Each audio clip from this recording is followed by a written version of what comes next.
epoxy yun. Kunti-kunti lang yan.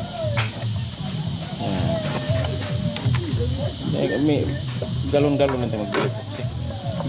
Kumpra lang tayo eh.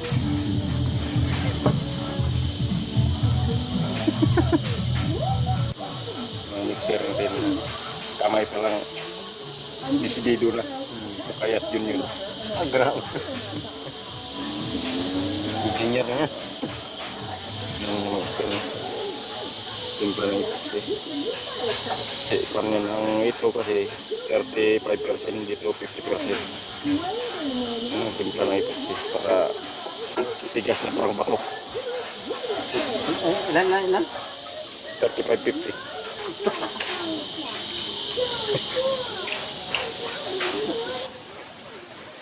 Yan o. Ano mateng ano? Panding. Ano yan? Ihiyan.